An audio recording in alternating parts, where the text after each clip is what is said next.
Hey everybody, and welcome to the show. Today, we're taking a trip to the amazing country of China.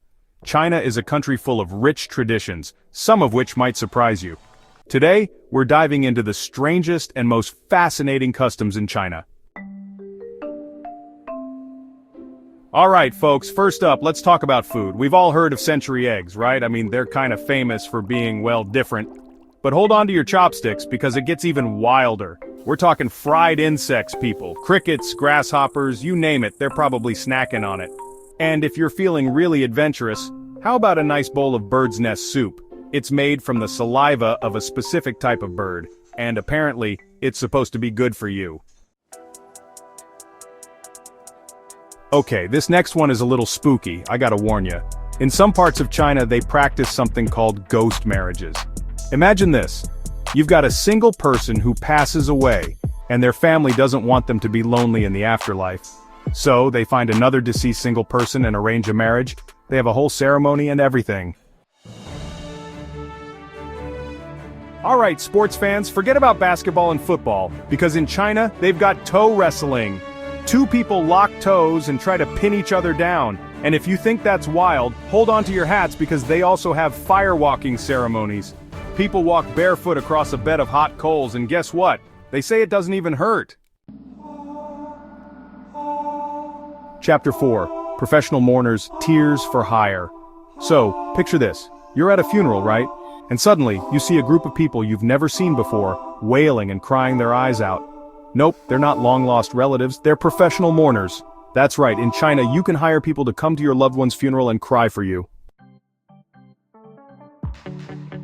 Chapter 5. The Water Splashing Festival. Get ready to get wet. Alright, who's up for a water fight? Because in China, they take it to a whole new level with the Water Splashing Festival. This is like a giant water balloon fight, but instead of balloons, they use buckets, hoses, anything they can get their hands on.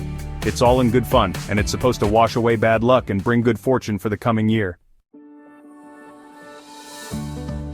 Chapter 6. Spitting Not So Rude After All. Now this next one might seem a little gross to some of you, but hear me out. In China, spitting in public isn't always considered rude. It's all about clearing bad energy from your body. They've been trying to discourage it in recent years, especially with the whole global health thing going on. Chapter 7. Naming Superstitions. What's in a name? Okay, parents out there, listen up. In China, they take baby names very seriously. They've got whole systems based on the 5 elements: wood, fire, earth, metal, and water. They believe the right name can bring balance to a child's life. Some people even change their names later in life to try and ward off bad luck. Chapter 8. Slurp It Up, the Sound of Deliciousness. Last but not least, let's talk about table manners. In China, slurping your noodles isn't just acceptable, it's encouraged. The louder you slurp, the more you're showing the chef how much you're enjoying the meal. Wow, we've seen a lot today, folks.